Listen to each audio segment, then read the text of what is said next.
it's like one big spider web. You know those spider webs you be trying to kill, and like it might still have like a string hanging, and then you leave and it hadn't even been like an hour that you left, and you come back and there's a full-blown web again and the spider's chilling. That's what this is. That's how this works. Our conversation on fast fashion, I believe like 2, maybe 3 weeks ago. And so I want to just briefly talk about that. We are going to just do a quick recap before we get really into the teaching part. So this part 2 is really going to work on, or I would say the theme or purpose of this part 2 discussion. We're uncovering the inner workings that allow systems like fast fashion to thrive and succeed. That's what the purpose of today's session is.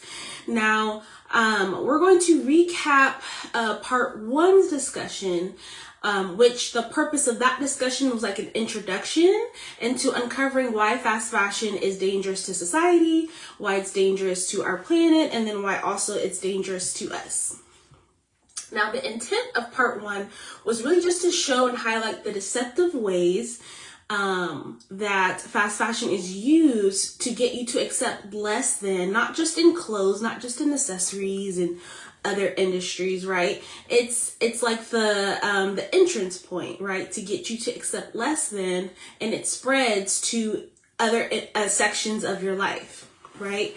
So again, it starts with the little things and then it spreads. It's always looking for, and also that you're always looking for something of lesser value to appease an appetite.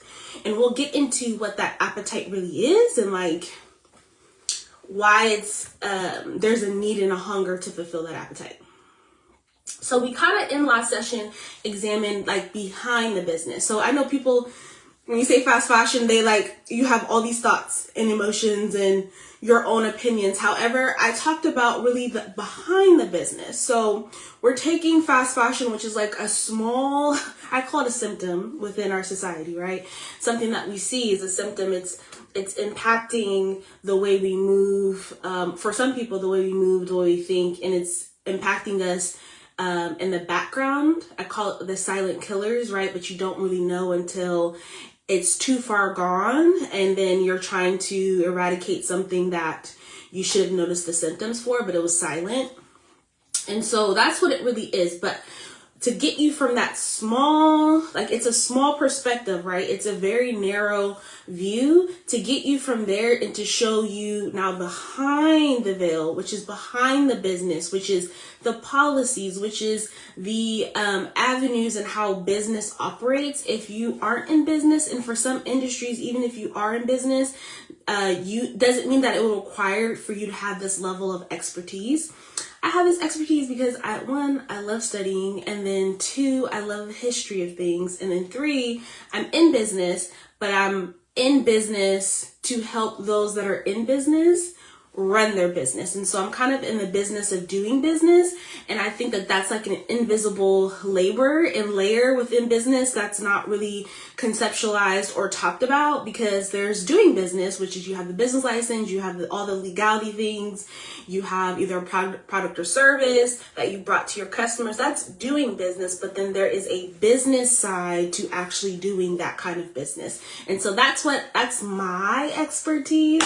Also in finance, accounting, taxes, things like that. And so, so I'm kind of tying all of that in to get you to see like fast fashion is just a singular issue. It's just a symptom. I'm going to show you why it's a symptom, because there's a bigger system. There's a bigger thing at play. And so most people won't know what's actually behind the business because they're unaware of the things that go on with the business of doing business, because they're only aware of these companies that are in business. Hopefully that makes sense. So we really just highlighted in our recap the process of behind the business. So when businesses are looking to expand, right, they're looking to have more territory, gain more customers, gain more views. Oh, there is such a glare in my glasses.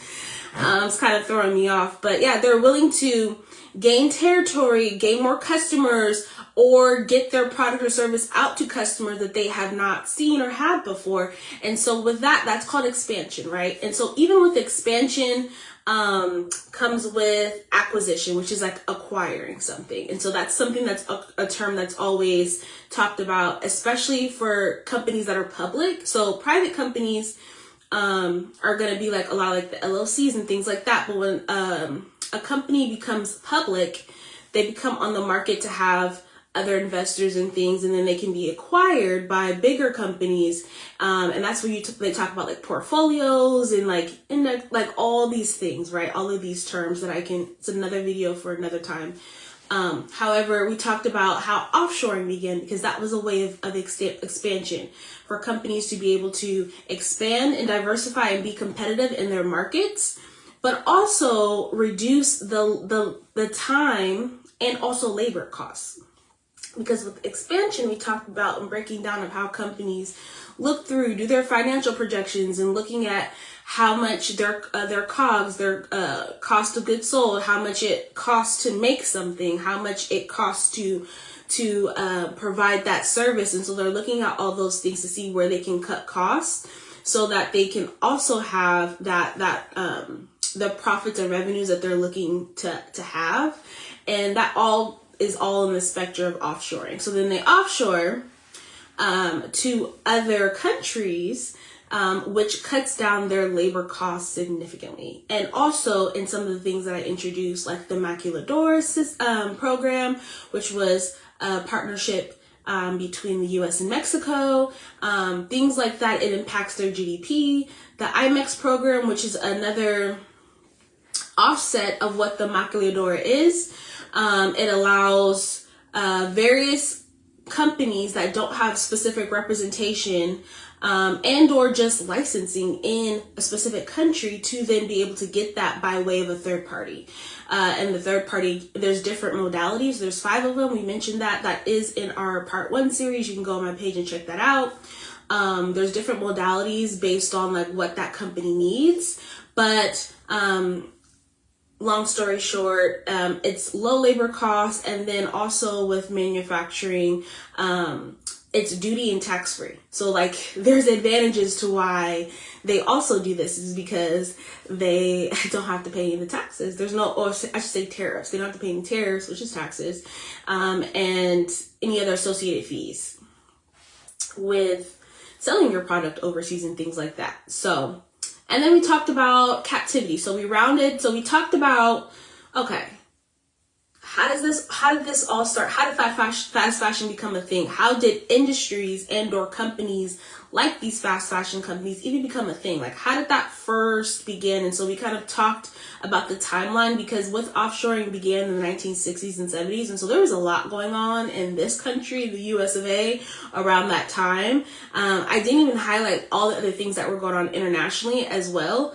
But there's a lot of things and a lot of changes going on around this time. So you can see why, and it also highlighted why a lot of companies are trying to offshore and offset costs and things like that. And so with these systems like the Maquiladora, with the IMEX program, all these things, there was a cause and effect. So the reason why the Maquiladora program was implemented was because there was a previous program, which I forgot the name, so forgive me, but there was a previous program between US and Mexico that allowed the US migrant workers to come into the US seasonally and do work. Well, when that was cut off, that caused a severe lack and also a very high unemployment rate within Mexico. So now Mexico's like, all of our people, like all of our best good workers have no jobs. There's no income. And then these are also, I won't say majority they're male, right? Because they were agricultural workers and all of these harder labor jobs, and so these were essentially male. So if you think about kind of the cultural things that were happening around that time, you know, that men are the head of the household, and so you don't have these men working, and so they're not providing for families, and so they had a high rate of unemployment. And a lot of other things that Mexico was trying to figure out, like, how are we going to, you know, like, what is going to be the solution? So it also, I'm not going to say that they were desperate, but I mean, desperate times call for desperate measures, because for that to have employed so much of them, for them to actually feel that the moment that program was cut, shows you, and also illustrates like the power dynamics of the situation, of how they were able to then influence and have this maquiladora, which allows us like a system. So a U.S. company can pretty much use the Mexican company by law, by way of this system, to handle their manufacturing, and their manufacturing and all the things that they need done are done at a significantly low cost. So they're paying very low wages for a very high impact labor, right? And so yes, it's like, yes, people are working and there's money coming into the economy and things like that. And when I did research, I think there was like over 3,200, over 2,500, I believe. Don't quote me, you have to go look at the previous video, but I think it was over 2,500 maquiladoras. And just like that northern part of the border, where, you know, the border of Mexico, where it's, you know, California and Mexico kind of connect, it's like all in that central area. And yes, great, that's awesome. You would think, oh, commerce, the economy is boosting and things like that. However, when you're paying a very low labor, what that does is that impacts the GDP for that country. And so then their minimum wage also becomes low. And so then you've kind of capped them at a certain cap to where they can't make above that, which then also hinders further economical structures and development things that that company might want to take place in. And so that's why I kind of call how they trying to think of the word, excuse me, how a whole country, another country, or even a company can bankrupt, excuse me, another country and take them into captivity. So that's what the whole captivity piece was, is like, yes, based on what the U.S. decided to do around the time, and, you know, decisions had to be made, they made that decision. However, then that kind of bankrupt, not in a way, but in a sense, their labor force and their economics and all their economies that was happening in Mexico due to these workers being able to make them the kind of money that they're making. It bankrupt them, which then allowed the U.S., and also not just the U.S., because other countries are taking advantage of the maquiladoras too. So it allowed these other countries that have a little bit more buying power to then take Mexico into captivity through this program. So that's what part one was. So now we're going to ease a little bit more into this and kind of, and I'm gonna show you how this is all connected, right? So when we talk about captivity, we're talking about enslavement. And enslavement, it's forced, but there's versions of how forced it is. Sometimes it's passive. The kind of captivity we see now is more covert. So it's more in the systems, it's less in your face. So there's various ways of captivity. But with captivity, it always, like, whenever you see, you will know that captivity is present because poverty is present. They go together. You need poverty to be able to then conquer something. Like, you know what I mean? And so poverty, they go together. Poverty, captivity, yeah, they're twins. They go together real bad. So a quote that comes from me, that I said that they have to put a price on your captivity. So, like, pretty much, as we mentioned in the first part, there's a sale price attached to when a country becomes available or vulnerable. They put a price to how much they want to pay to acquire that. And so they're putting a price to your captivity. So they're putting a price to how they're going to capture you. And then they're also forcing you into poverty. Now, the forced poverty came through bankrupting your system, bankrupting your country, bankrupting your nation. That could be through politics. That could be through a lot of divisive ways, right? And that price that they paid to capture you, right, is then sold back to you through commerce and economics. So you're pretty much paying double. And then you're also being taxed because, you know what I mean, we pay taxes. So you're not only paying double, but you're being taxed on your own enslavement, and we have no idea. So pretty much they're charging you a boarding fee. Like, you know how like they'll charge you like room and board for colleges? Like, that's pretty much what they're charging you. They're charging you a room and board fee for you to stay bound in their system. So they paid a price to capture you, and they forced you into poverty by way of how they captured you, which was through their own advantages in governance and things like that. And then what they do is they take your captivity, your slavery, your enslavement, your poverty, and sell it back to you by way of commerce, because there's necessities and things that you need. So you're gonna pay for it. And then not only are you paying double in that, then they're taxing you for your enslavement in the system. So you're just paying them room and board. So we're paying a lot, and we don't really understand it. And I know people are probably thinking like, well, how does this still do with fast fashion? I'm gonna tell you. So with captivity, it means three things. So that for sale, so it's like a big for sale sign. The for sale sign is enacted by parameters of vulnerability. This could be through corruption, greed, and debt. So as I mentioned before in the previous video with the maquiladora system in Mexico, right? They had parameters of vulnerability. So when the U.S. cut that program that allowed those workers to come over seasonally and do what they do and then take their money back to their country, once that was removed, that became a parameter of vulnerability for Mexico. Now I didn't really go in depth to like what else was going around that time in Mexico, because I'm pretty sure I could have definitely dived deep into that and exposed some other things, right? And other governance things. However, that let not only US but other countries know that Mexico was up for sale because of the impact of what that had. That had a huge impact on their economy. Next is desperation. So then with those parameters of vulnerability, it reveals patterns of reactions. And so it's kind of like, okay, so they didn't have their men weren't working. That was impacting their economy. There's like all these things that are ripple effects, right? So then now they're also not only seeing that, okay, there's a for sale sign, there's some vulnerability here.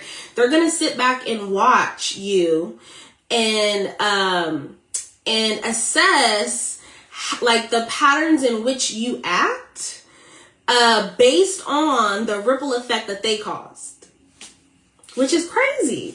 They're just trying to see how desperate you are. So then from that desperation, they'll put a price on that. And so with that price, there will always be the third step, which is reduction. So the reduction is always going to be an option for a resolution, right? A resolve, a solution, a strategy. However, that resolution is always reduced, and it's never really favorable. So it's always going to be rooted in enslavement. Always. It's always work to gain, earn your keep. It's all of the wording that they use. Like, even if you think about now in this time in politics and all the stuff that's going on, a lot of the wording they use, people are getting so up in arms about. But my thing is like, you're not really listening to, you're hearing, like you're capturing what they're saying, but you're really not actively listening. Because if you're actively listening to what's going on in politics, they're saying these same things. Like, all that stuff is happening right now. However, they're still doing it in countries, but now we've become the country, we've become the nation that they are trying to, or are actually have already put us into captivity, right? So you hear about the, work to gain, earn your keep. You have to show and prove your work and your stewardship of what we're giving you. You're really never afforded a space for the evolution of you just being, right? You're always having to produce from a place of forced work. And so after the acquisition, so Actually, let me see, because I think, let me just make sure I'm not getting ahead of myself.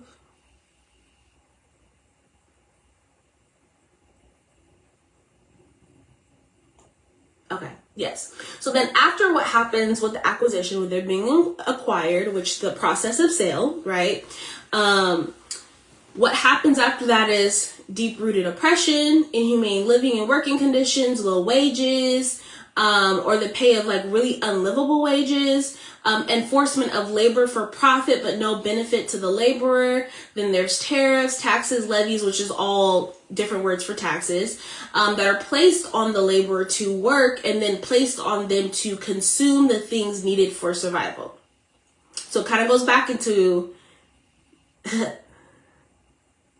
they put a price on your captivity, they force you into poverty, and then with that price, they then sell it back to you through commerce. Now, I'm going to kind of go into like the pre-selling of this poverty, right? Because when you talk about, oh, the price and we're paying a price, I know that might sound sticky or icky. I'm going to tell you like what happens before poverty is sold back to you. So we talked about once the country has been acquired, their workforce, which again, we can refer back to that first example in Mexico, their workforce has now been acclimated to that of who the owners are. Talk about it, everything is for sale, period.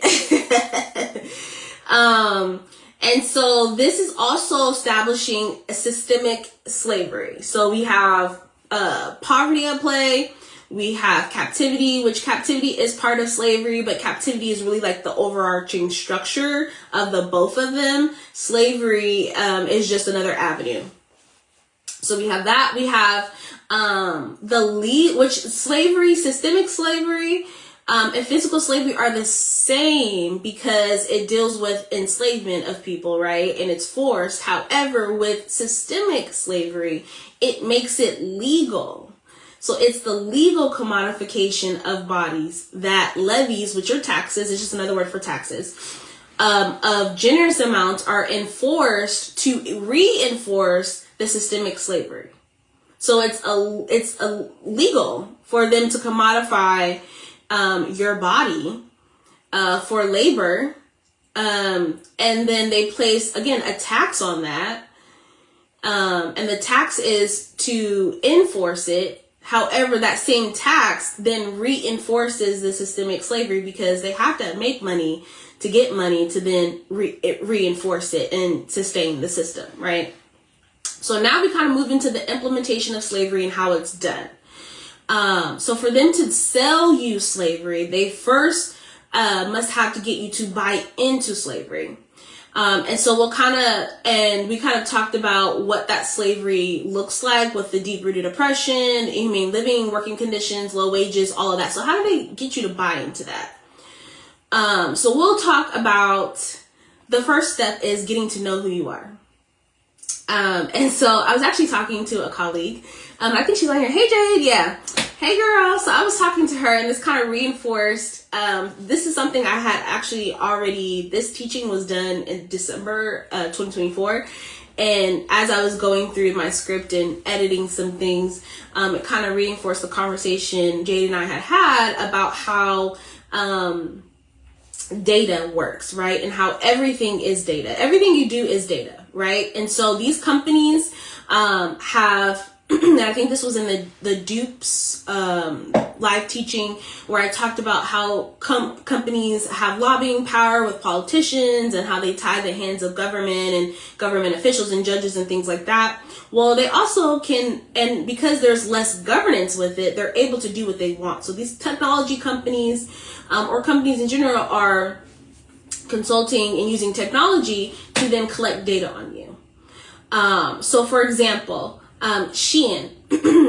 Shein is not a fashion brand. So I know people think because they sell all these things, excuse me, they think that Shein is a fashion brand. Shein is not a fashion brand. It is actually a technology company. So what Shein does is they have the technology, right, to scour the internet, gathering data on consumers. So when you see those ads and you click or you engage or you fill your cart, but then you leave and kind of fill it again, some more stuff, and leave and go back, and you're, back and forth of, do I want to buy, what I want to buy, that they're collecting data on all of that to be able to then sell ads back to you for you to purchase. And then they're also assessing and evaluating your buying habits. And also what influenced you to purchase, and also what is like the trending purchases. So like they're following social media trends. I mean, they're scouring everything. That's how, like, when you talk about Shein and all these other Temu, like how you'll see at a actual fashion brand that a dress is like $300. But then the next week you'll see it on Shein or Temu or all these other sites, because there's Wish, there's all these other smaller sites. It's like $25, $35, right? How they're able to do that is they're scanning the web, they're scanning social media, they're looking at all of these things, and then they're able to then use their technology and also their systems, and I'm gonna get into the process. So these companies that we love all have hidden agendas, right, that they don't reveal. And so from the information they gather, they then create a user profile on each person. And I have talked to a lot of people in tech, and they have verified that this is true. We all have a data profile, right? Of all of our habits and things, it's collected. And actually, like our data is very valuable because everyone wants to know how to get into your household, how to get things in front of your face, what will make you press that purchase, what will make you put those things in your car, you know what I mean? Like enable you to act. And so, I know a lot of people I hear and I see things on social media, on forums, and as I'm researching, I've seen a lot of people say like, oh, well, I'm poor, or I'm broke, or I'm not as interesting, so I don't believe that there's a profile of me, right, that companies are keeping. I don't believe that people are watching me. I'm not as valuable. However, you're more valuable than you think. And also, your mind is of such value that they work so hard to infiltrate it with distractions. And so Shein is kind of its own maquiladora, and I'm going to explain why. Now, I'm not going to kind of go into the full process because, again, that's the part one. That's another live. And you can review that. It says we have a data doppelganger. They trade like trading cards, essentially. Absolutely. Absolutely. Thank you, Jade. Yes, our conversation was so on point to what this teaching was. So this is the process on how they get you to buy into poverty, buy into captivity. So mind you, these companies have already put other countries into captivity and made the inhabitants of those lands, the natives of those lands, now laborers and workers. Now they're going to get you to buy into slavery. And that's what fast fashion is just slavery, legal slavery. So the process is, again, they use technology to gather data about consumers, your habits, they identify buying trends, what products are doing well, etc., right? Now they contract with sub companies or manufacturers to then make the products. And now these companies are going to ship the product to consumers. And so with that process, they're also able to do that tariff-free, duty-free, right? And so with your data and the technology available, they're able to then lower their production costs because they don't have to have their own factories. They save thousands of dollars on inventory because they know what's on demand. And so they can only push those products directly, whereas a regular fashion brand would then have to, the designer has to design everything. Usually when you see these fashion shows, they're already designing or already in the manufacturing process of like the next show, which would be like in winter or spring or resort wear. So this stuff is usually have to be conceptualized 9 months to a year in advance, right? And then you have an expansive inventory that then you have to condense, but even and then you won't really know what does well until you release it. Whereas how Shein is mitigating all of that is they know, based on technology and based on trends, they know what's going to sell and what's not selling. And so they're able to then just push those products. So they're saving a lot of the production and costs and design costs. And so then from that, they're able to offer inventory options for the price point that you see, due to everything that was mentioned above, right? And then with all of this, they evade paying tariffs and duties due to the manufacturers they use, as it's directly shipped to customers. And that was part of the part 1 discussion with the maquiladora, which is under the IMEX system, where it's a structure that allows that as long as the finished product is exported after completion, which is what the manufacturers are doing in this case, then they do not have to pay tariffs. This is also a system that's utilized by Zara and other companies. And I did have, and I'll link it, but I did come across a YouTube video about the truth of Zara, which I found was very interesting. It kind of talks and speaks to this process more in depth. So I will have that linked if you want to check that out. And so even when we think about how Trump is trying to impose new tariff laws and really trying to shift things, and people are, uncertain about what that looks like. So tariffs will always affect us. Inflation will always go up and down. However, with these companies not paying tariffs on the products that they are giving to you, if these new tariff laws are actually enforced, then the company is not going to want to have that responsibility of paying that tariff. They're always going to pass it on to the consumer. And so you will always be eating the cost of what you consume. So I just want to put that in there. Now, when we talk about Shein and we talk about technology, I have another source. It's the Focus China Britain Business. It's a website, but it has a lot of things you can research and articles and about business and things like that. So I kind of just did a little bit more dive on Shein. So it's a private company. I know that they are trying to go public in like their IPOs and things like that. And so they're trying to go public in various different countries. I know they tried to do London, but they were just on, it wasn't a trial, but it was like a hearing, because London was like, it's come out about like their child labor, how they're exploiting children and all these things like that. And so I don't know what's going to happen in terms of like the UK and them going forward with allowing Shein to become a public traded company within their region. However, I know that they are trying to become public. And so the owner is Chris Ju. He is a SEO specialist and also like a millionaire. And so it says that their business model and that the key to its success lies on its on-demand model, which is the process I literally just explained to you, where they leverage user data to quickly boost or shut down production of items based on how well they're selling or what people are searching for. Then they place small orders from suppliers who design and manufacture the items. And then it can get items on its virtual shelves in as little as a week, which I design clothes and it takes longer than a week. I'm just going to say it takes a while. And so it's allowing them to capitalize on these micro trends we see on social media, and also encourages people to keep buying.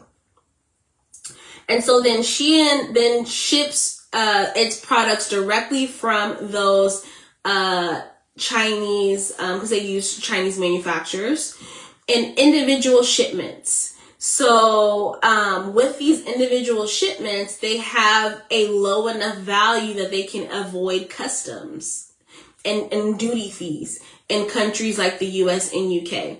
And then they ship to over 150 countries. So I know that everyone, especially like in the last couple of years when it had a couple lawsuits, everyone was laughing and creating memes surrounding Shein workers. They were saying that some of the workers were putting "help me" in the clothes, the lawsuits that were some people were posting like, well, they just placed an order, so they need their order delivered before Shein is shut down. And just all of the allegations about the inhumane practices of Shein, right?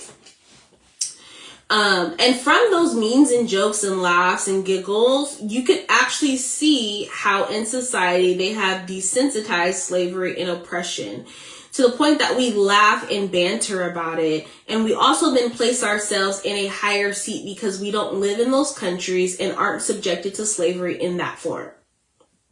However, might I remind you that 400 years of slavery of African Americans, our ancestors were the blueprint that showed them that it was possible. And now the workers at Shein, the workers that were at the Rana Plaza in Bangladesh of 2013, where there was tragedy of a fire and things like that. The workers are like, these are just a modernized version of what our ancestors went through. Also, the Jim Crow era still exists. However, it's just more covert. And so covert slavery is really the worst kind of slavery and oppression because it's rooted in our system. And so it will slowly eat away at your humanity. And it also keeps you in the vicious cycle that has then lasted for generations. And so this vicious cycle is telling you your death is of value just as much as your life. That's why it costs probably way more to bury you once you die than it costs for when you're born. Your sickness is of value to them just as much as your good health. You're always being served a bill, whether you notice it or not. So everywhere you go, even subscriptions and things like that, we're always being served a bill. We always have to pay a bill. The rise of anxiety, depression, drug use can all be attributed to the oppressive system we live under. You have been duped into working multiple jobs, 9 to 5, overtime, side hustles, and or always on the go. You never have time to breathe. There's always something required of you. So if you look at all of these things that I mentioned, you are just as oppressed and enslaved as those that are in other countries that are making our clothes that we wear and the beds we lay in, and they're only getting paid less than 25 cents a day. We are just as enslaved and oppressed as them. However, the system is set up for us not to think of it in that way so that we can continue to be customers of it. And so now we're going to get into the cycle of selling, the cycle of how they sell poverty to us. Excuse me. Okay. So I went through a lot of information, right? Data, politics, census. Like I was researching every little thing I can think of. So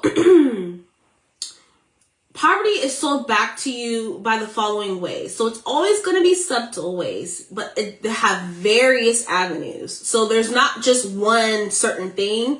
It's various. What does Jade say? Ever ask yourself why you can't just outright own anything anymore? We're in the renter's economy.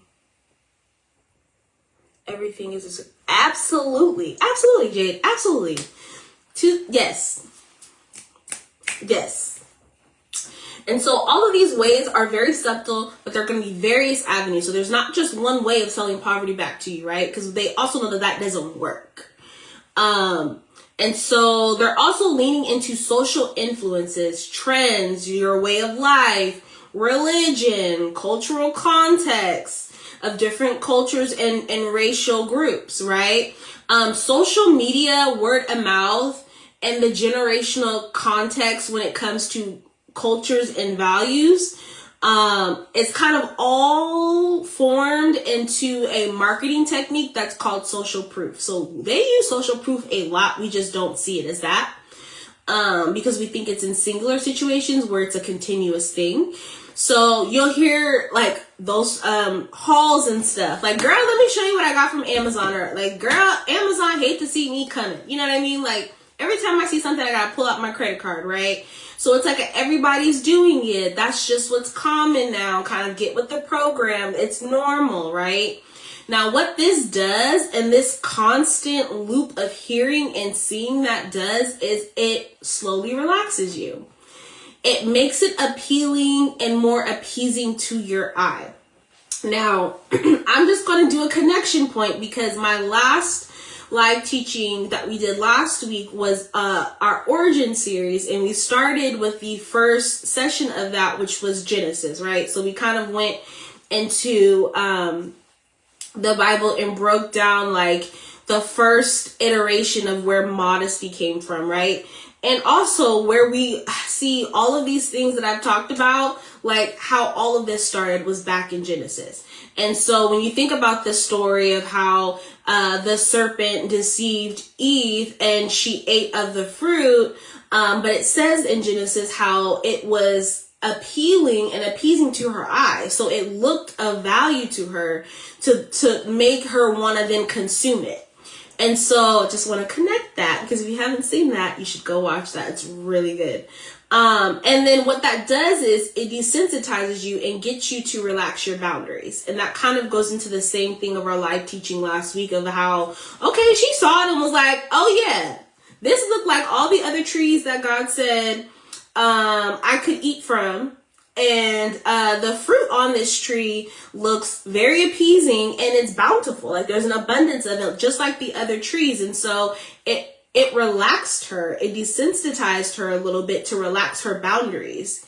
And then what it also does is it gathers everyone under one way of thinking, or under a one mindset. So there's like a collective mindset, right? And then with the collective mindset, it gets you to then let down your guard even more, because again, it's normal. Everyone's doing it. Like that's just society nowadays. You hear that a lot. Like that's just society. Like that's how it is. And then what it does is once your guard is fully let down, it then sets you up for the pleasures of self. Now, pleasures of self are things that can make you feel good, things that might work for you or in your favor, or privileges. It can also be an iteration of, oh, well, just don't worry about what so-and-so is doing, right? Like focus solely on yourself, right? So it almost feeds into like pride and like feed into an over inflation of yourself. And then it also can look like, well, I want this, so I'm going to do whatever to get what I want.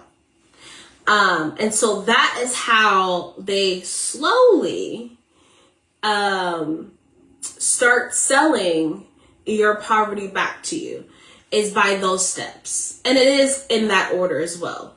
And so once you're in a relaxed state of full acceptance to poverty, mistreatment, and further enslavement of others, you're going to be in that same state of acceptance to slavery of yourself.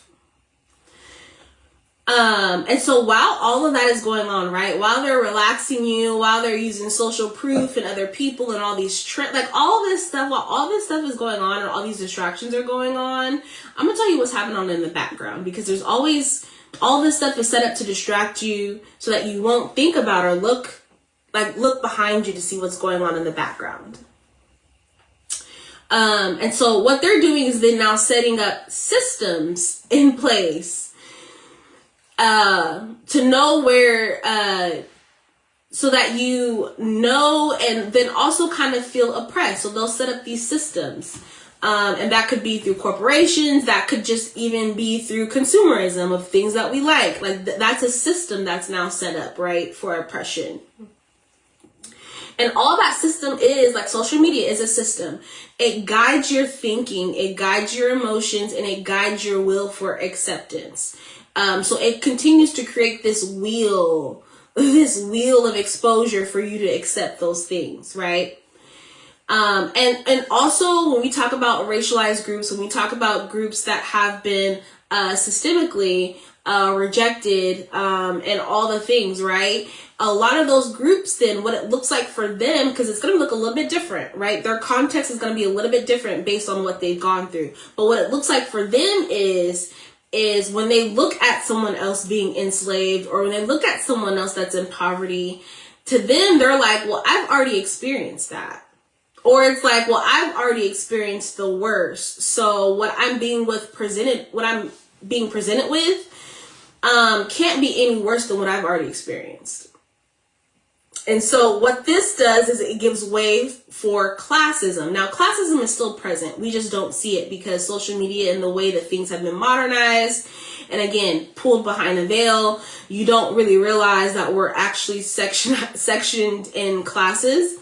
But it gives way for classism to still reign through the enforcement of racism. Now, racism is a social construct that is completely man-made, right? But again, you see that when people are racialized, certain groups and cultures are racialized, when they see oppressive systems, and not all the time, not every racialized person, right? But for the most part, that collective thinking is like, well, we've been through that. Or I've heard it a lot of times, like, well, I've been through something worse than that, or, just those things. And so people will then cast judgment for the misfortune of others because they're not experiencing that misfortune firsthand. Or they have been made to feel like they're above that because of the social class they think that they belong to. However, this allows pride and self-righteousness to operate within the confines of this system that's being set up for you. So this is how they are selling the poverty. They get you relaxed. They get you into this state of acceptance. And so then with that state of acceptance, they're also mirroring the same poverty and oppressive things you're feeling. They're mirroring and showing you the reflection of what it looks like in other countries. However, you have become so amassed and relaxed with it because you're so oppressed and desensitized to it that it shows and you bear no reaction or emotion towards it. And so you further accept it. Now, they also use racism and other forms of classism to then divide, conquer, and keep that state of being that you're in, to keep that maintained. Now, within maintaining it, what they'll do is, especially in social media, how they'll kind of blur the lines a little bit and allow an illusion of reality. And so you take hold of that illusion of reality thinking that, well, because I make this amount of money, or because I'm here, I'm that, I am in a certain class, or I'm, above. So that false sense of reality then allows pride and self-righteousness to operate in you and in the system, which then you're starting to cast judgment. And then the ideology and belief is that you're far removed, right? And you're better than you're better than them due to your proximity of privilege. And so this results in harsh criticism of enslaved people and also placing blame on them for their own misfortune. You're casting judgment and fault in them, telling them that they should have chose better. And so all of this is wrapped up in a bow, right? And it's like, do you even know what this really is? This is them being able to then sell your vomit back to you, essentially.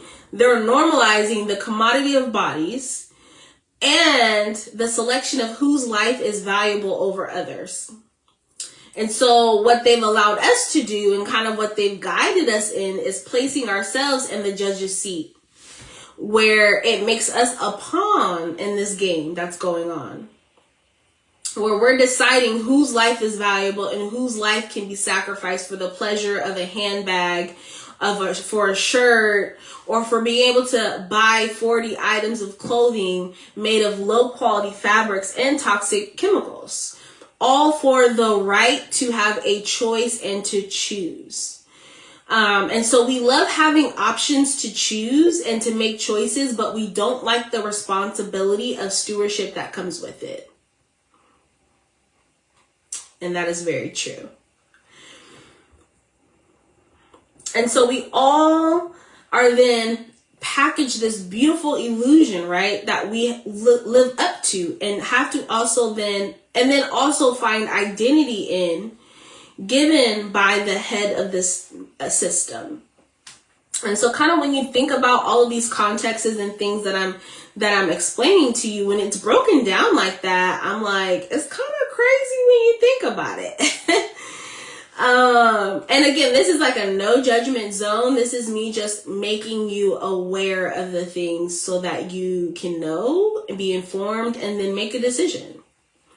And so now we're going to talk about ignorance, right? Because all of that honestly is rooted in ignorance. Like, you probably didn't think about it in the way that I had just described it, which there's purpose to that, because there's purpose to now your ignorance. And being able to sell poverty back to you, you have to be ignorant. Like, you have to have enough knowledge to know, but still ignorant of the processes and the things behind the scenes so that they can keep the illusion going, right? And so that's what we're going to talk about. And then again, this is still related to fast fashion, but you can actually like take all of this and apply it to different industries and you'll see the same thing. So it's all about the less you know, the better. Okay. So the ignorance that they need for you to have, the level of ignorance they need for you to have, is formed by hiding. It's also the lack of or the absence of transparency and the selective display of processes. This keeps both sides ignorant, as the products you consumed are, one, made from the cheapest materials in order for them to cut costs, to expand, right, and to increase their profit margins. Two, they're covered in radioactive chemicals that are making you sick and destroying our world. I've been diving deep into, I love watching documentaries and stuff. And so they were, it was one of these, I can't remember, and I'll try to link it, but they were just talking about, like the fashion, like going throughout the years of like fashion and how it's evolved like to now. And they were talking about, one of the people that they were interviewing, she was like, I never understood why, she had like grew up in Italy, right? And she's like, I never understood why certain shops and like this section of Italy where they sold a lot of clothes, like just had this reeking smell. Like, I just never understood it. Like, I hated it. Come to find out, what they were doing is, especially because they were selling denim, right? So denim jeans and stuff like that. What they were doing was, and this was like an old practice, so it wasn't just in Italy, like it was in all of, and plus Italy, like, is a part of the fashion industry. And so in other places around the world, like the trend at that time, during that time period, was they would dunk the denim in formaldehyde. Because what would happen is they didn't have time to like iron and press all of it. So if you dunk it in formaldehyde, then they wouldn't have to worry about ironing and pressing and things like that. So that's why that lady was, when she was talking about her experience growing up in Italy, why she would smell that is because she's like, I was smelling the formaldehyde. And I was like, that's crazy. I didn't even know that. But I know also with denim, because I can remember even growing up when I got denim, it always had that smell to it. And like sometimes you could wash it out.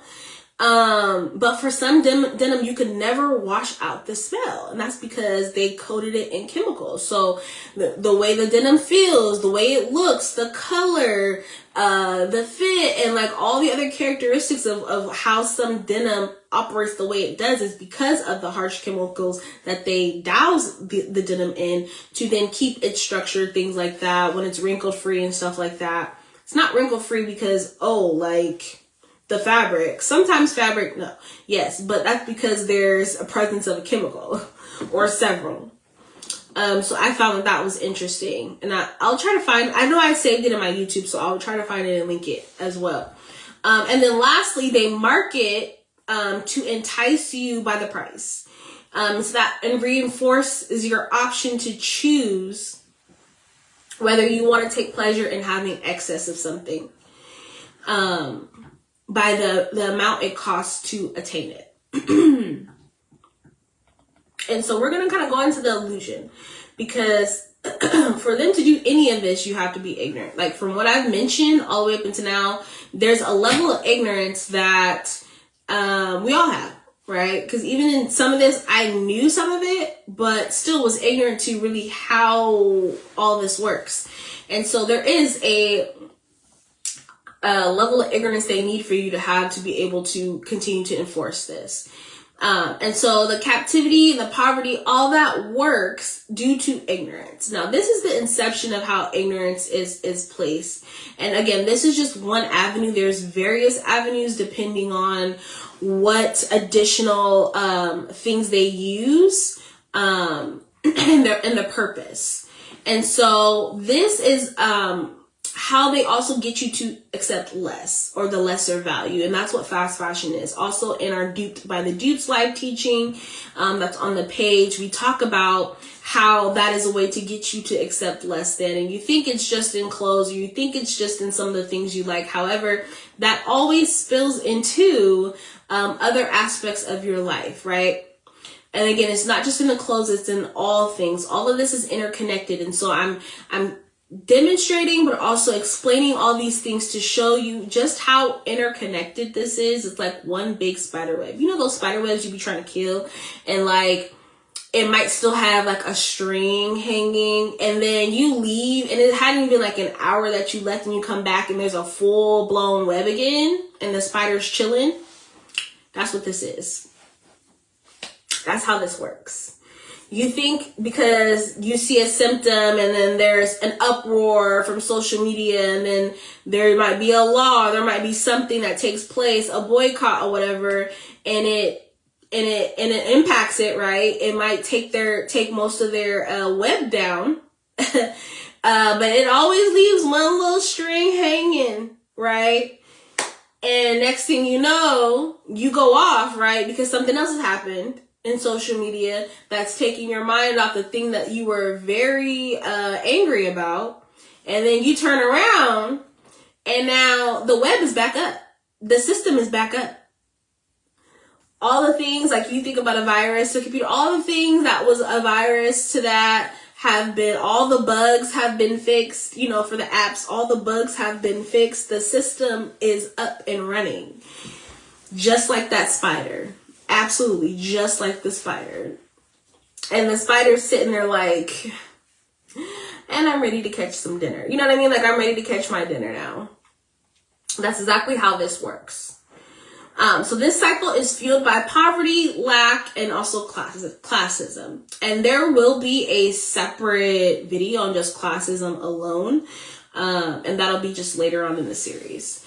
So we have one sector of society, right? They can afford whatever it is. So if it's for clothes, they can afford those clothes. They can afford the luxury stuff.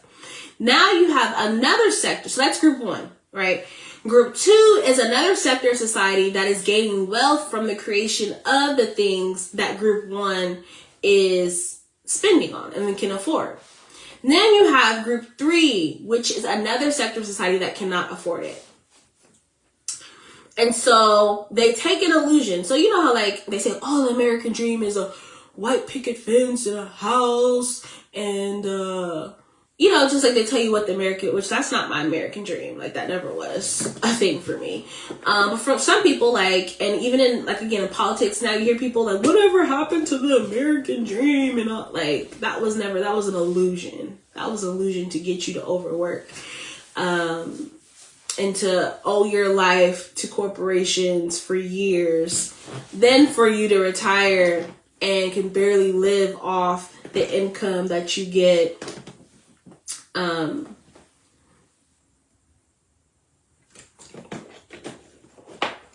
Which is crazy because when I volunteer and do taxes, all of the older people that we do taxes for when they're on Social Security and stuff, I know people think like, oh, I'm gonna retire, I'm gonna have Social Security. Social Security is not going to sustain you in your living, so it is best to have some various forms of income because it is not a sustainer, and I see it all the time when I do taxes, and it's very unfortunate.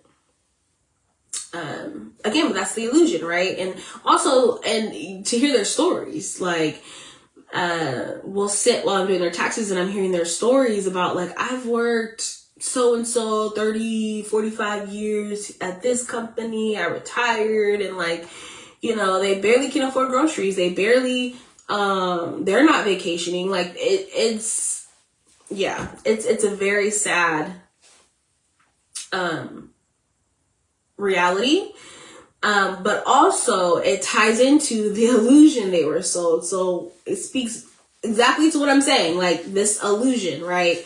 That again, they were ignorant of because they didn't know. And ignorance is not a judgmental thing. It's really a lack of knowledge. And so they don't know, which again, all this stuff is hidden from you so that you can buy into what they present to you. That's the point of it. And so I love those experiences. I didn't do it this year because I just have a lot of things moving with my consulting firm. And then just being able to have time to actually rest. But whenever I do it, the people I meet, the stories I hear, like it's just, it's the best thing. So, but we're going to get into the illusion. So the illusion comes to play because group one, right? They're the ones that can afford. So they're buying based off their experience and perspective of the illusion, right? So whatever that illusion is, like again, we said the American dream and whatever the illusion of attainment of wealth and of status that people have that has been engraved in us for years, right? Generations.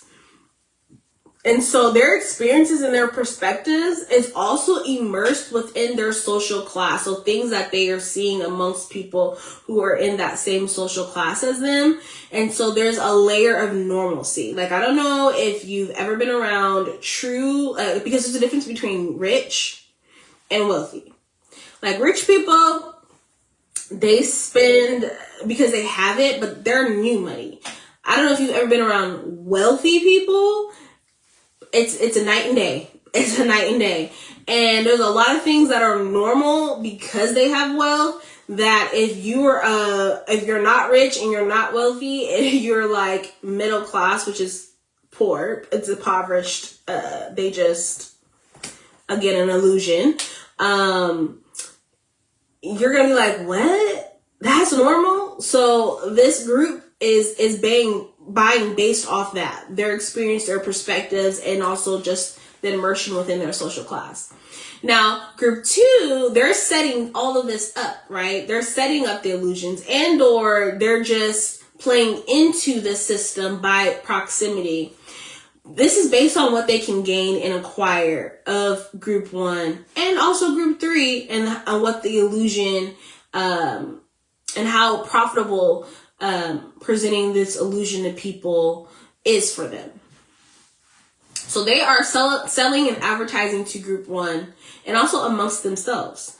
Now group three, they are advertising and selling. However, they know that they're kind of not the direct buyer, but by way of illusion, they know that group three will try to do whatever they can to then achieve and have that illusion.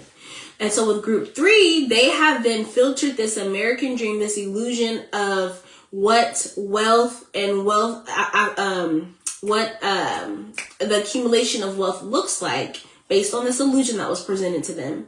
So now they're filtering that through their lack of resources and their lack of proximity to privilege. Now this illusion then turns from just being a dream to then and a reality for them. Like it's like I need to achieve this. This becomes like the goalpost for them, right? And now with suggestive marketing that goes on, within media, this illusion is actually just as deceptive and manipulative because it lacks transparency. And is also a selective display of what goes on behind the scenes. To one, make and or achieve this actual illusion, and to also what it takes to get that final visual of the illusion. And I'm gonna give an example because I know growing up in the 90s, 2000s, right? Like the commercials were on point. Like, And I'm talking even food commercials, because if you grew up in poverty, like, when you didn't have food at home, but then you be watching your favorite cartoon, and then commercials come on, and the food commercials come on, and like Burger King is like, ooh, look at the juicy burger. Like, you know what I mean? Like, the way they prop the food up to make it look so good that, like, even if you weren't thinking about it, you're like, oh, I think I'm gonna have some Burger King today, I had saw something like years ago, like a documentary on how they do food marketing. So how these companies do food marketing. Let me tell y'all, to find out that food that's actually in that commercial is fake, like most of it's not even real. Like, it's like prop food. Like, it says plastic as the food that be in the, like the kitchen sets for kids. Like, it be as plastic as that. But under certain light, under the position of it, all these things that they do to make it look real, right? It's such an illusion, but like that advertising is not real. And then you also know that when you actually go there and get it, it don't even really look like the commercial. That's exactly what this is, right? It's being able to have that suggestive marketing to where people don't know that this is really fake on the back end, right? And you don't know like what these companies and like what Group 2 is doing to create this illusion to make it look like it's something that's real. You just know that you're then taking that in and filtering it through your experiences and seeing that, wow, I have a lack of resources. I have a lack of proximity to this. However, this looks good to me. This looks appealing to me. And now I want it. I want to consume it. Kind of the illustration that happened in the Garden of Eden. Now, this bursts several things. It then becomes the object of attainment.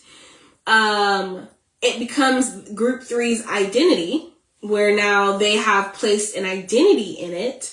And you can see that, like people that wear labels, people that are iPhone users, all identity, right? Absolutely identity.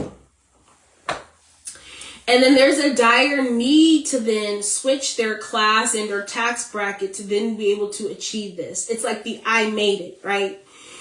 And that can be carried out by any means necessary. So sometimes people are willing to kill, steal, and destroy to do that. And so what I heard from the Holy Spirit when I was doing this, writing this out, I heard they have no idea that they are robbing for crumbs because the crumbs have been magnified to look like steak and potatoes. Ain't that like mind blowing? Like, you have no idea that you're robbing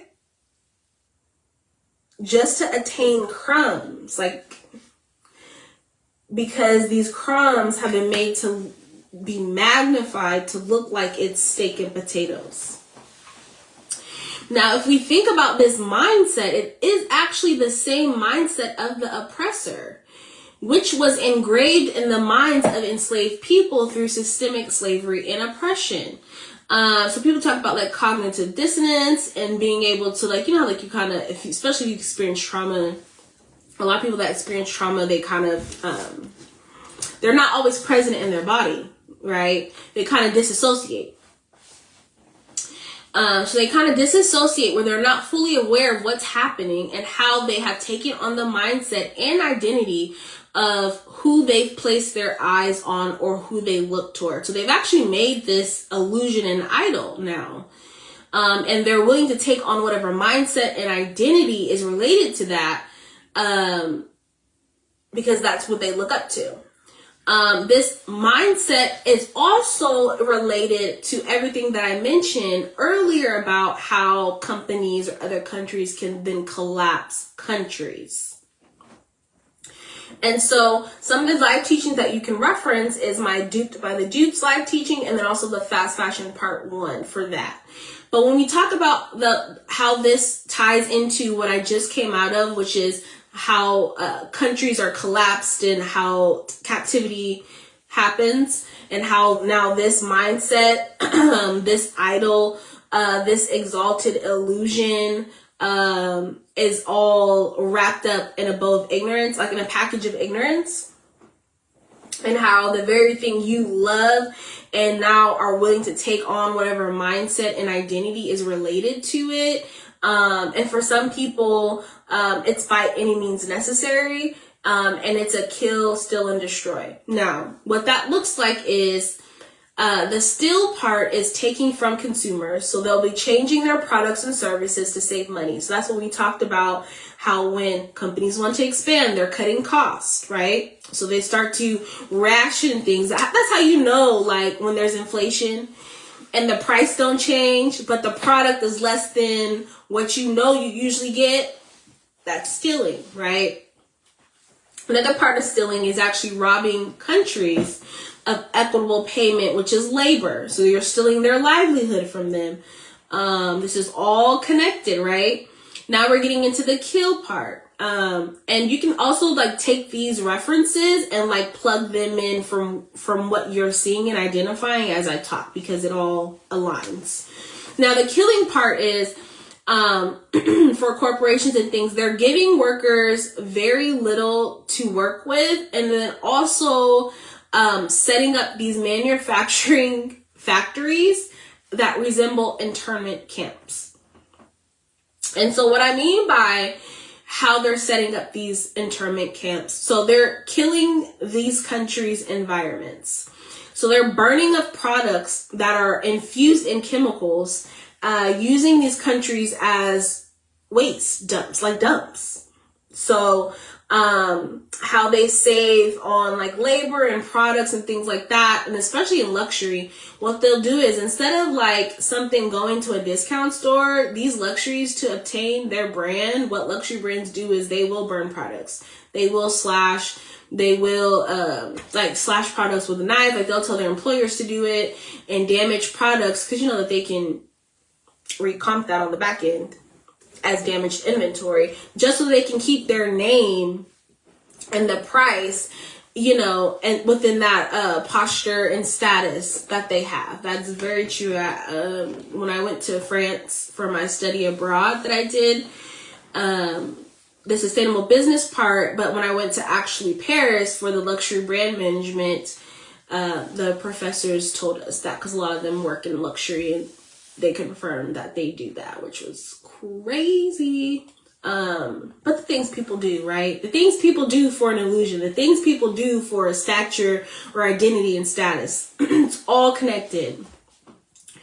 Also, what they're doing is killing them and their families. So if people are rebelling, if people are speaking up or speaking out, they're killing them, not only like actual physical murder, but also through diseases and other consequences of poverty.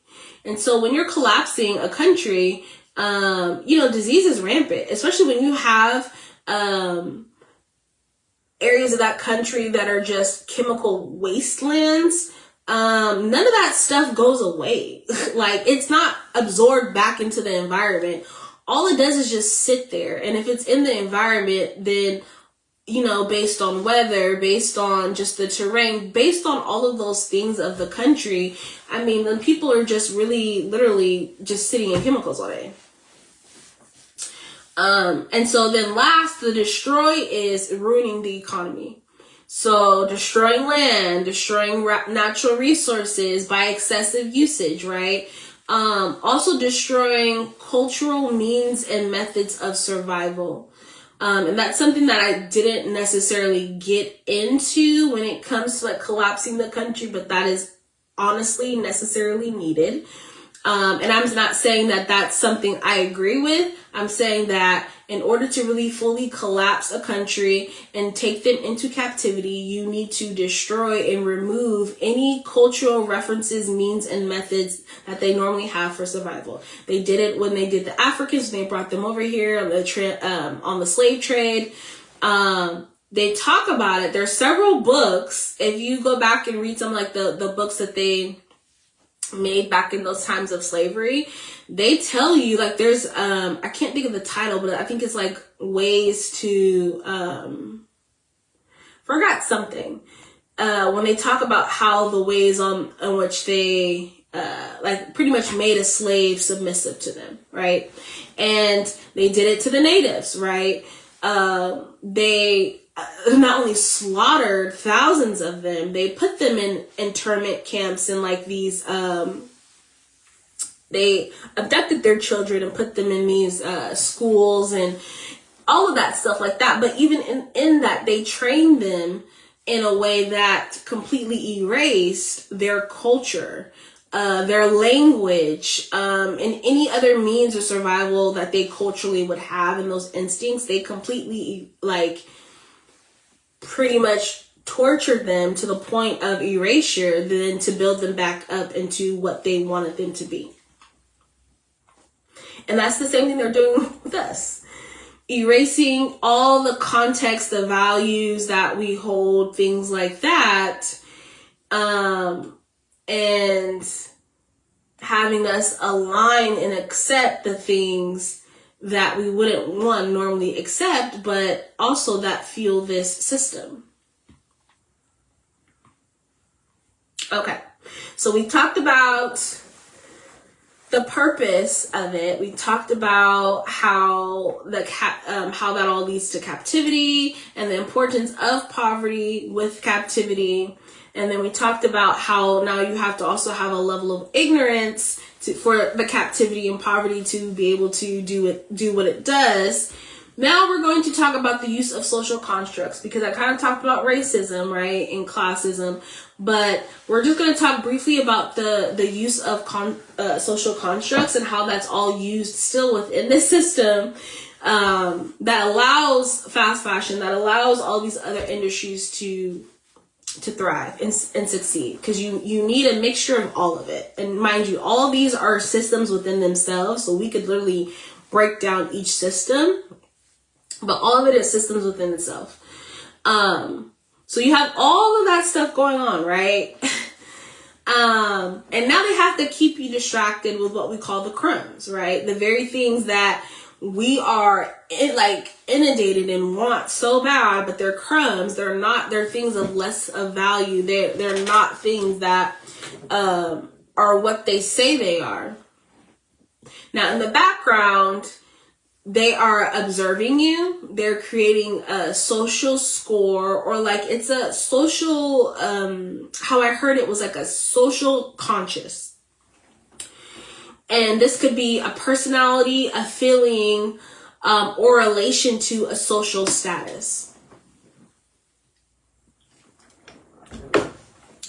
So these social constructs form a social conscious, where a feeling, personality, or relation to these social statuses or even social constructs. And it's funny because, again, I wrote all of this back in December 2024, but when I was looking at some of the news very briefly, and, with talks of the erasure of the IRS and the erasure of the current credit score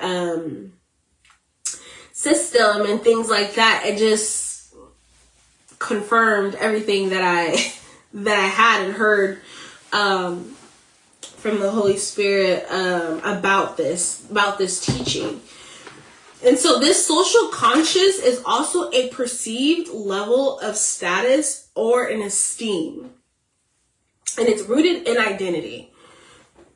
So then what they do, once they have all this other background, so they have these distractions, they're getting you to buy into poverty, and also you accepting your poverty, accepting your captivity.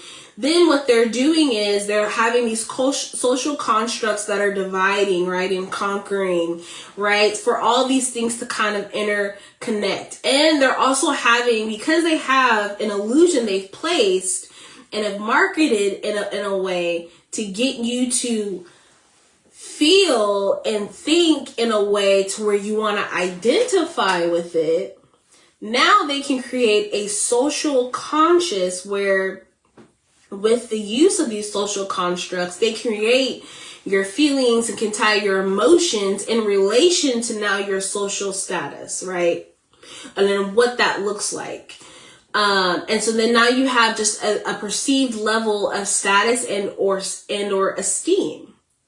Now, what this does from all of this, they then can capture Because once they have your identity and in your body and your emotions, they can I'll say this. Yeah, your identity and your emotions, they can then capture your body, elements of your mind, and your full will of emotions. With this, that allows them full control of your mind, emotions, thoughts, esteem, and identity. And so what they'll do is they'll tie all of that back into the outcome of what you own. And so you see with fast fashion, you see with luxury, there's like this contention, right? I taught a community practice for some STEM students last Friday, and I talked about ways or ineffective ways of navigating power structures. And one of them was polarization, which is taking one thing and creating two sides. You can see that in politics where there's red or blue. Like there's always a good or bad. That's polarization. And so that's what they're doing with this by what you own, because there's a polarization on luxury now. There's a polarization, the opposite of that. Well, products, consumerism, they've placed, especially in pertaining to fashion, one side is luxury, one side is fast fashion. That's the polarization. Let me correct myself. And so all of this is tied to, again, though, your esteem, your identity. It's all a perception of what your social conscious based on your social status is. And from there, it's all tied to what you own. It's all tied to what we own. So from all of that, then they're able to create a blueprint for the complete destruction. So we talked about captivity and poverty and how all these elements and through disease and all these things like that are consequences. Well, actually, the complete result of all of this is complete destruction of your body. And how it relates to fast fashion is they use clothes, they use shoes, and they use all these other possessions as a blueprint for the complete destruction of your body, by way of them being able to infiltrate your mind, your emotions, your esteem, and your identity. Now, again, we're talking about fast fashion because that's the discussion. But again, if you can literally sit and think and apply this to any industry and you'll see that. And so the quote I got, what I got, when I wrote this part from the Holy Spirit, he said, they have captured and controlled the mind, will, and emotions, which are vulnerable and can be easily destroyed. He said, when people seek a sale or discount or a low-priced item, they are seeking a way to get something for less, which leads to them thinking beneath who they are. Which I know, because I love me a sale, right? I love to save money or know, oh, this originally would have cost me this, but okay, this looked like that only cost me that. In some aspects, right? But not in everything.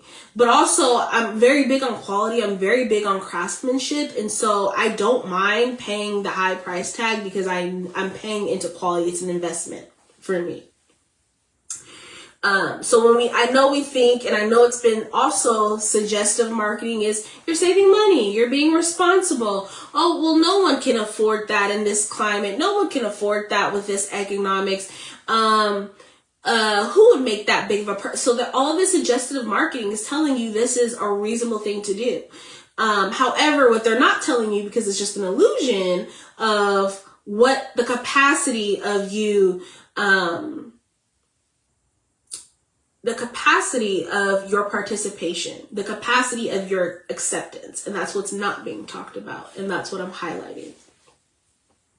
Now we're going to talk briefly, because I talked about the will, the mind, the emotions, the identity. So I really want to get into that because I really want to break down what this means when the Holy Spirit says that they have captured and controlled the mind, will, and emotions, which are vulnerable and can be easily destroyed.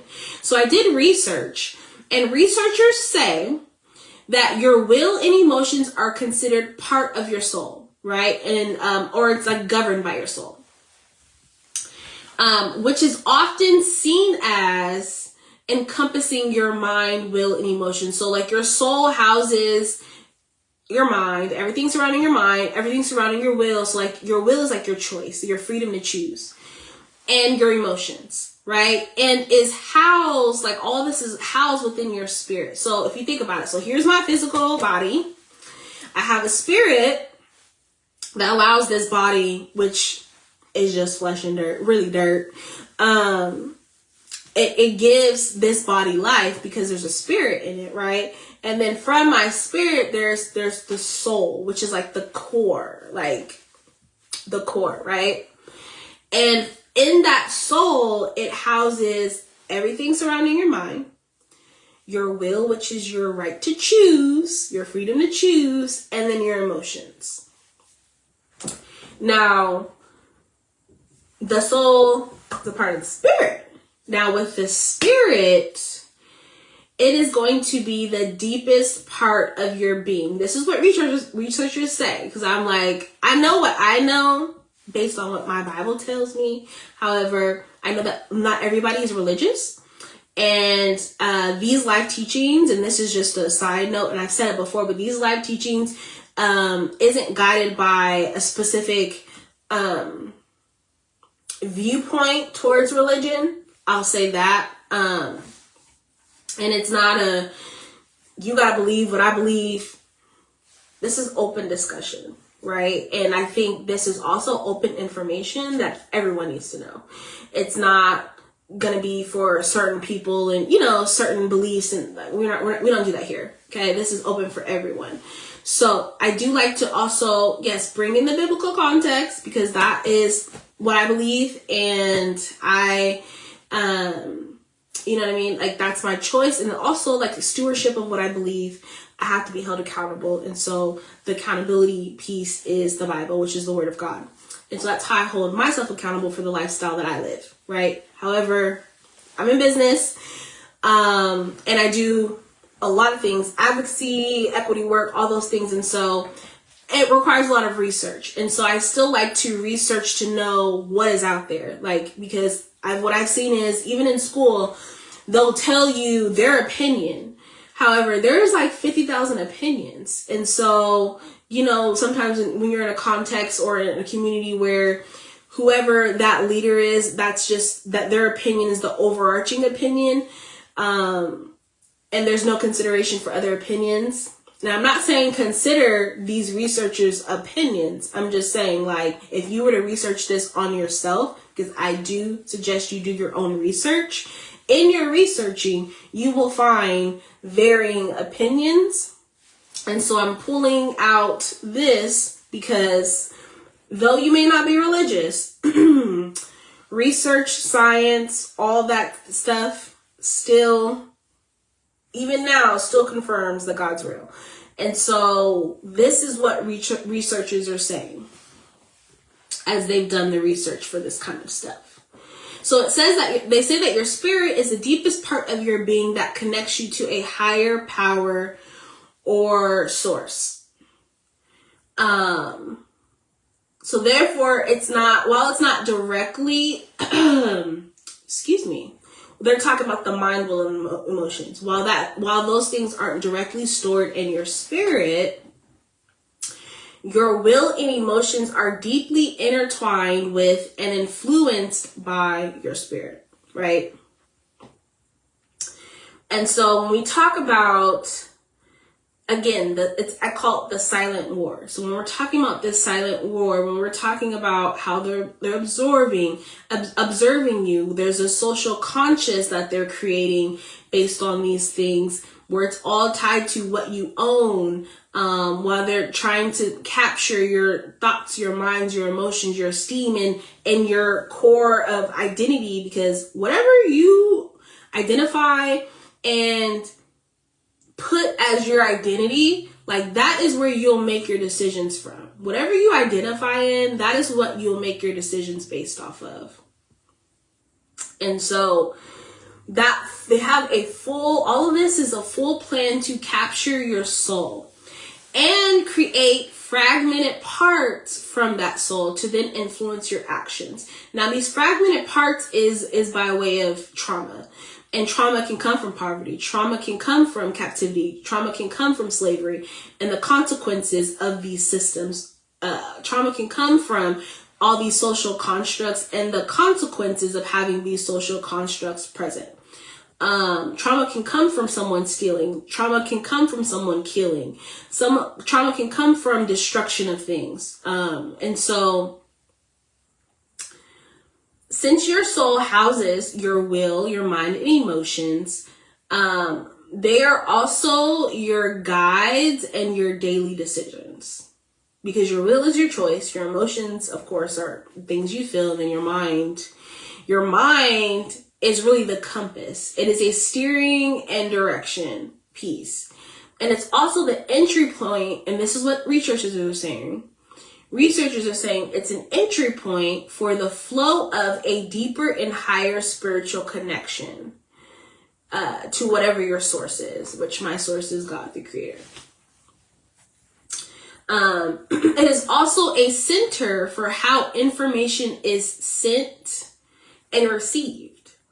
So it's almost like it's almost like an airway. Like if you think about spiritual connections, but also if you think about it on a realistic basis of like a radio signal, right? So it's the basis for what you receive. And from what you're receiving in, right, all the suggestive marketing, what you're receiving in, all this trauma, what you're receiving in is all the things that I've talked about. You then transmit out into the world.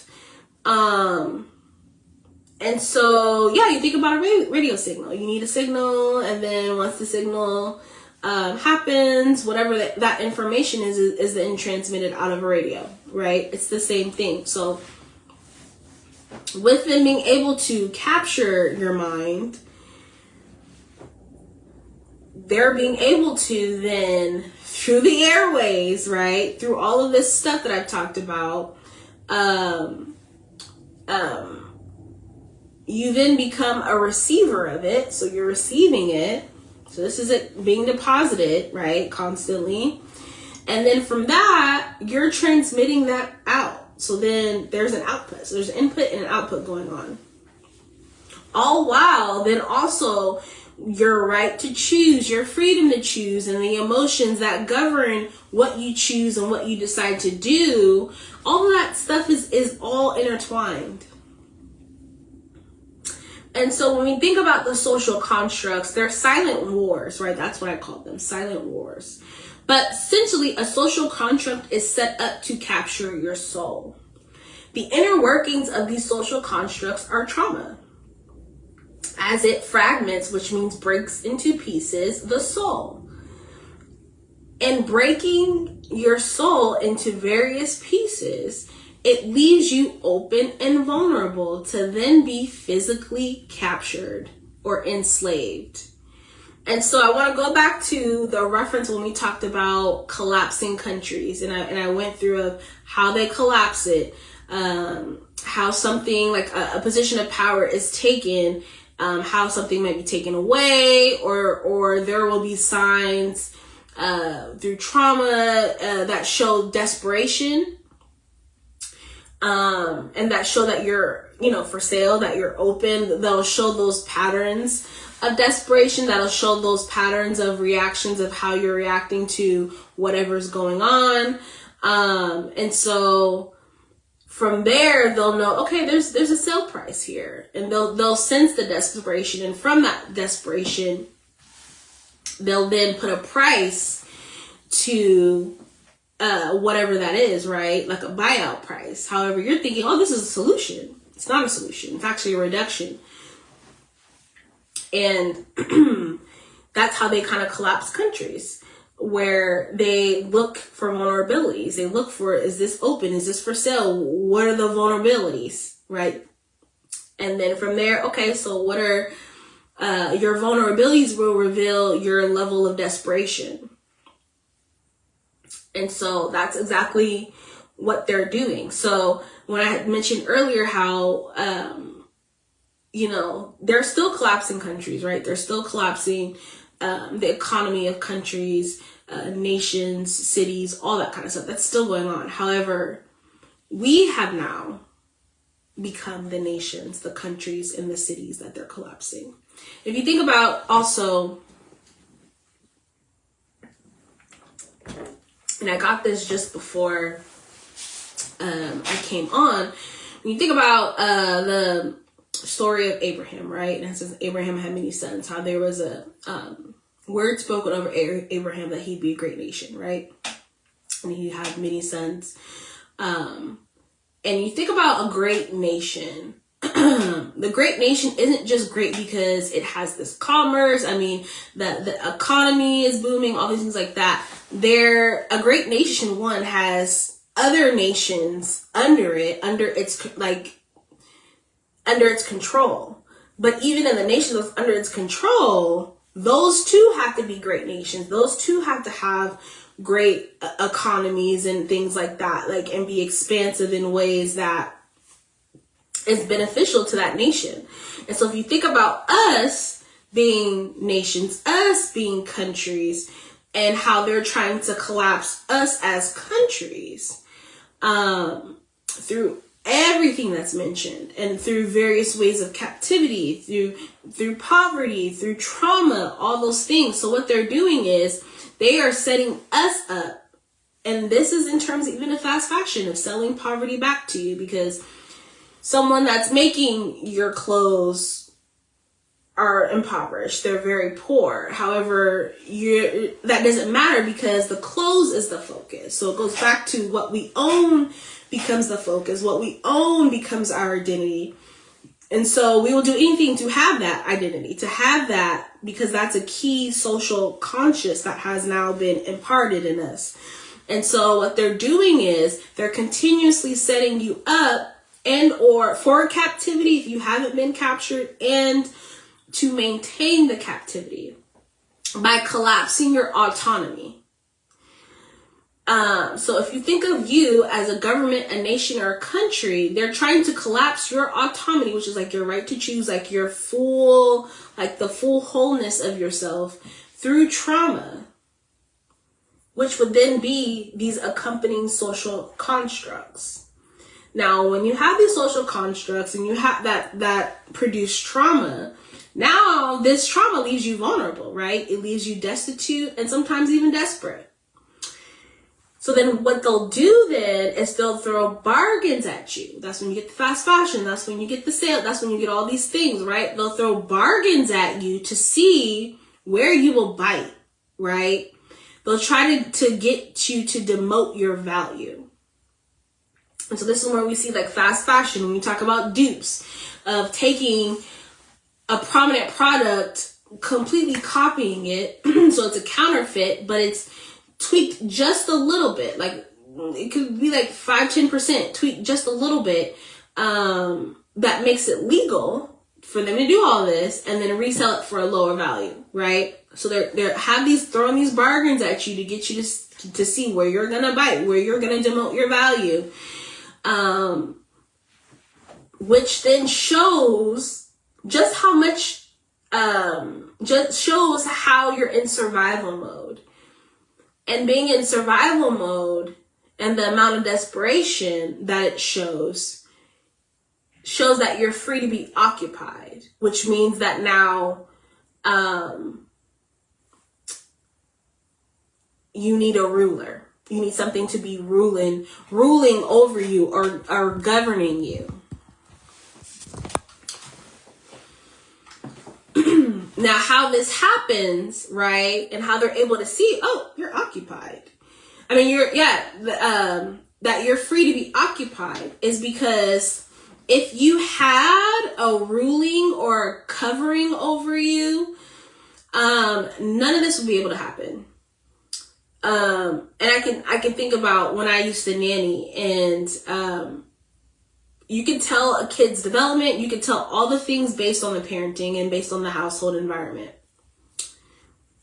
I'm just the messenger, and it's true. And so a lot of the times you can tell also when kids are like, these are going to be kids that fall through the cracks, right? You can tell that because they lack the covering. They lacked that emotional connection. They lacked all the things needed that would help them to succeed and really like, you know, their autonomy as a child, even in learning. And so, which then made them vulnerable. And if you don't have something ruling over you, someone or something will rule you.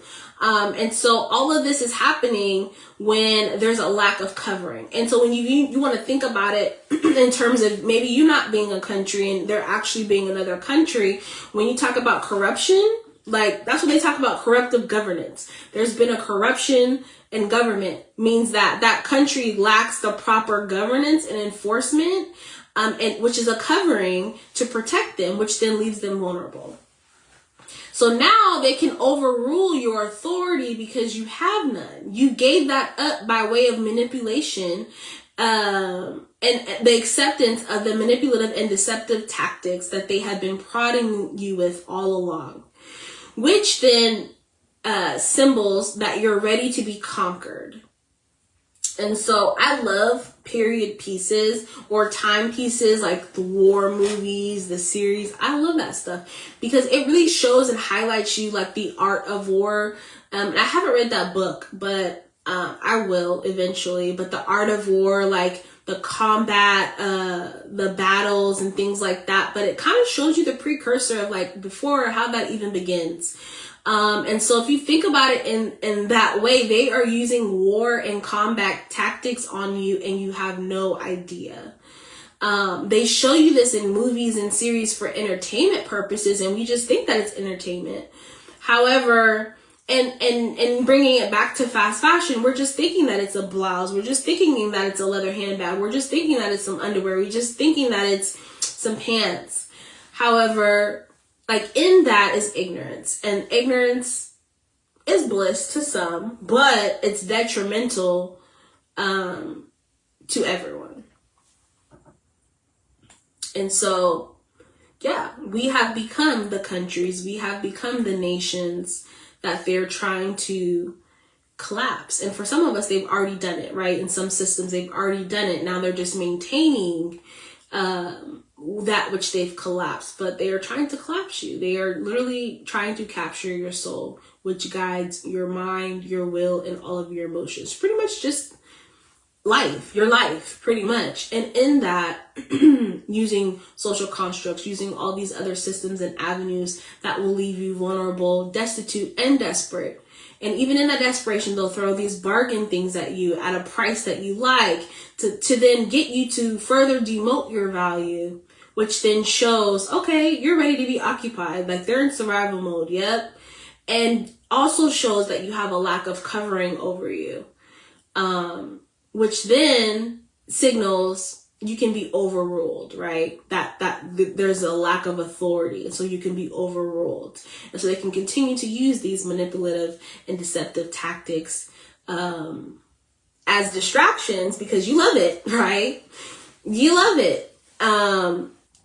And to them, they're seeing like, okay, and now this person is ready to be conquered. They're ready for captivity, right?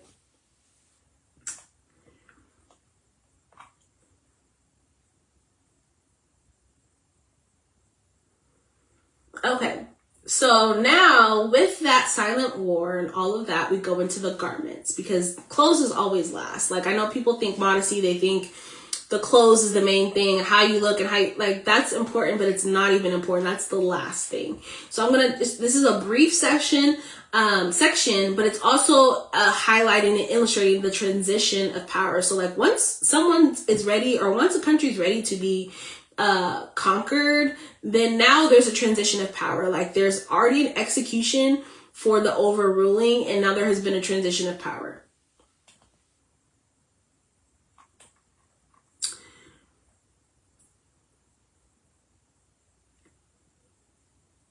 So for everything that I've discussed up until now, you'll see that garments, based on what I've said, right, are sacred.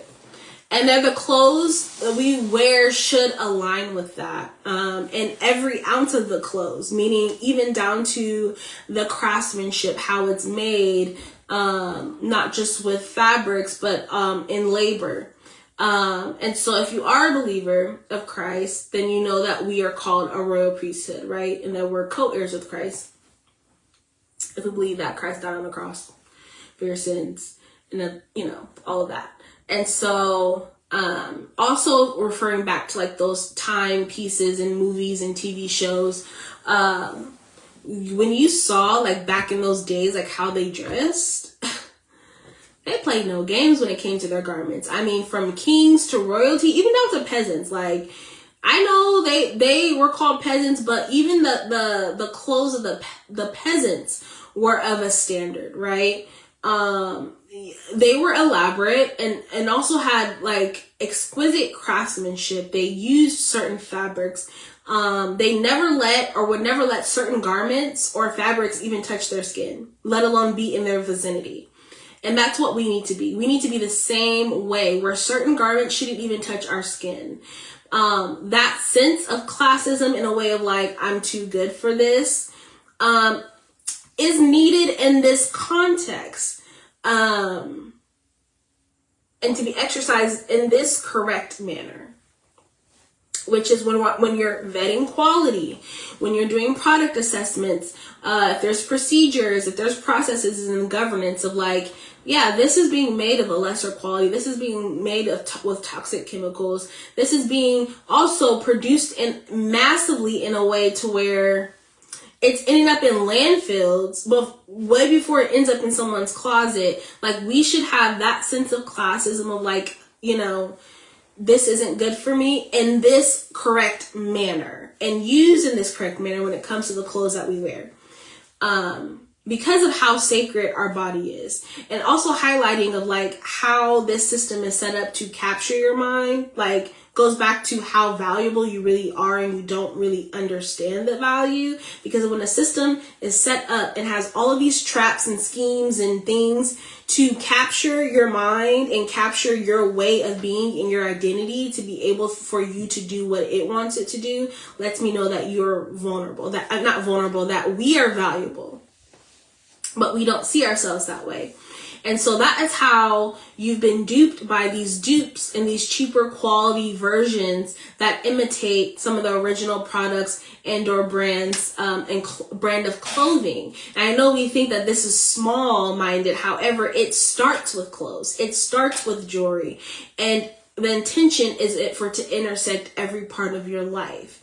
Also, in thinking of the idolatry, which means the worship or the reverence of these items made available for you, is to continue to feed that idolatry. So it continues to feed. When you look at social media and all you can do is keep scrolling and buying, it is feeding that. Which also feeds into the lack of self-control, because I see it all the time when people are like, oh, I just bought items I don't even need last week or a couple days ago, but I see this and I want it. It feeds into that lack of self-control. And what's birthed out of that is overconsumption. But it's also like an enraged appetite where it's so uncontrollable, like you just have to do it, like, and that nothing will satisfy you. So it's a continued hunger and thirst for more. And so that's what this is creating, that cycle. It's creating that. And that also sounds familiar. Like if you think about like lust and how lust works and stuff like that, they call it an insatiable appetite. So we're being duped into accepting lower quality because of the lower price point, which can be, again, perceived as a benefit. Like you save money. And also you can look kind of like the very thing you idolize for a cheaper price.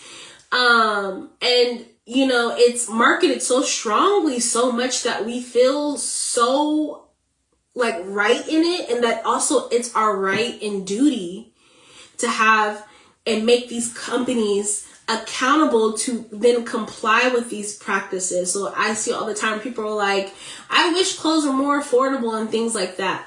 Fast fashion has blurred the lines because clothes have never been affordable. When you talk about like the 1800s, 1500s and things like that, even the peasants, like, yes, they made their own clothes. I know that people use that reference. However, they only were able to really know how to make clothes was through being servants and indentured servants to those of wealth. And so by being in that proximity and having to work, they would have to then, dress them and repair the clothes and things like that. So that's how they learned the art of sewing and making clothes. However, even in those times, when you think about fashion in general, fashion was not necessarily made for poor people. It were made for rich people. It was for them to show off their wealth, show off the excess of what they had. Because it was an economy, and that economy was endorsed by Parliament, was endorsed by like the monarchy and those systems, those high systems of power. It was a display of their power. So they adorn themselves in a way based on their social status, right? And so now with it, we have with fast fashion coming in and how fast it is, how cheap it is, how quick it is. It's like we blurred those lines, and I was looking at, which I'm going to continue watching. I saw a thing on how they said like, this is the death of craftsmanship, which is so true because things are not being made of the quality. It's not made to fit. Like it's really just like shake and bake and go. And so now people are looking at items that aren't priced within the price range of fast fashion and demanding companies to make that then affordable in their terms. However, they have the unawareness and also just not being able to know that it takes a lot to make clothes. There are so many hands that touch that fabric or that touch every part of that clothes before you get it in a store, let alone to your closet. And there's a cost associated with that. And in that, and in people having that right, we are conspiring the bondage of others. And when you conspire the bondage of others, meaning we are literally buying and consuming at a rate that is making fast fashion very lucrative, which is also raising their buying power. So whenever a company or companies within a sector, their buying power raises, it means that then they control the market. So like all of the things that are normally made by hand and things like that, they're now being industrialized. And so when that happens, then that means this mom and pop shop, this tailor goes out of business, or some of these other aspects of industries that we still have, they're now being they're now closing down. So a lot of the stuff that we normally would have and see, and that has been part of our infrastructure, we will start to see an erasure of. And so, which will then lead us to more bondage, because if you're already consuming things that are, one, being made from people who are in bondage, but then two, are keeping you in bondage and also you sick, and with them raising the buying power, that it eliminates other players, other brands from actually being able to have a place in the market. It also eliminates craftsmanship. It also eliminates all the other hands within production that touch these garments and make them a finished product. Then that means that you are subjected to whatever these companies give you. You have no say, and you're gonna buy it regardless because you need it.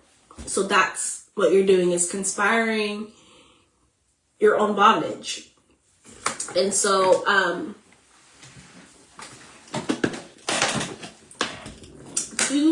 couple things, I'm almost done. 2 scriptures that I found. One was Proverbs 26 and 27 that says, whoever digs a pit will fall into it, and he who rolls a stone will have to roll it back on him. So pretty much saying, like, whoever digs a pit for someone, you actually will be the one that falls into it. And if you roll a stone, then you'll be rolling stone back on yourself. that what was meant for someone else will be the very thing you fall into. That's pretty much what it's saying. And that's what this is showing. Second scripture is Psalms 7:14-16, where it says, the wicked conceive evil. They are pregnant with trouble and give birth to lies. They dig a deep pit to trap others, then fall into it themselves. The trouble they make for others backfires on them. The violence they plan falls on their own heads. And so this is kind of being highlighted from what I'm saying is like, we're conspiring the bondage of other people. So we're conspiring the traps that are being set by these companies, because we continue to consume fast fashion, even in knowing all the things surrounding it, we're continuing to consume, which then these companies are setting traps for other people, and putting other people in bondage for our own pleasure. However, because we're doing that, the trouble that we are extending to other people, it will backfire on us. Like whatever pitfalls and traps and pits that we're making with our choices and of our stewardship, that will be the same pit we fall into. The same violence will be enacted and fall on our own heads. So that's what that scripture is saying. And so we are blocking the elevation and progression forward. We're blocking the creation and the tools to maintain wealth. And with that, we're also inviting low self-esteem and identity issues. And it says that you have traded your best assets for scraps. You have traded your most sacred vessel for slavery and bondage. You have allowed yourself to be added to the sea of chains and bolts, locked onto other people's present bodies. And that's what I got from the Holy Spirit in regards to this section. I'm going to talk about a quick vision I had. I will do there's a part 3 of this where I really go deep into the vision that I had. But pretty much I saw a sea of people. It was like, kind of like when there's cameras at concerts and you just see the sea of people. Like you see the stage of this little bitty stage, but then like this just sea of people surrounding the stage. That's what it looked like. Or if you've been to like the Black History museums, you've seen like the sea of like slaves and things like that that are chained to each other. That's what I saw. And I saw that each person was chained and bound to the next person. So everyone had their own sets of chains. So imagine like you have chains on your hands and you have chains on your feet. So you have your chains. The next person has their own sets of chains. However, then there's a connecting chain that connects you to that person. So that's what I saw, is everyone had their own sets of chains that were binding their hands and feet, and then they were chained to the people surrounding them. So each individual person's chains connected to another person, which then led to another person's chains and another person's chains. So then they all were kind of bound. Not only you're individually bound, but then you're bound to other people. And all these people were attached to each other, and it was like a sea. Like it was just like a sea of people in bondage, right? And they only occupied a small space, which is for what their body, like if you're standing in a square, like that was just that small space they had of what their body occupied. And they were confined to that. They were not able to move at all. And this bondage also carries forward in relationships. This bondage carries forward in jobs. It carries forward in your purpose, in your lifestyle, and many other areas. So it's also why we accept less in every aspect of our lives. It's why we can't be obedient to what we're called or instructed to do. It's why we don't pursue our purpose or go after our aspirations and dreams placed within our hearts. It's also why we second guess ourselves and our capabilities. It's why we downplay our achievements. It's even not even about just being humble. Like you've taken on a false sense of humility. By downplaying your achievements for the sake of being humble. It's also why we can't put on events or host shows or host classes, because we don't have all like the fancy equipment, or like it doesn't look like this, or I don't have that aesthetic like everyone else. It's all the things of what we're told we're supposed to have in order to be successful. So we think the consumption of fast fashion and accepting less is just about clothes and accessories, but actually it carries over into every part of our relationship and lives by way of capturing our soul, which houses our mind, our will, and emotions, and guides and is the guiding piece of how we decide to show up in every aspect of life. And so in conclusion, fast fashion is a system, right? And within this system, it's a engineered system to capture your soul. And so when our soul has been captured, it's then also the things that come with that captivity is being filtered, right? And so then we take on that which we filter in. So And we have then been sold by what we see. So when we see something that's in excess, that's always going to cause destruction, no matter what. So with fast fashion and them having an excess amount, like for Shein and Temu, all these places that they have an excess amount of things that they sell, excess always causes destruction. Always.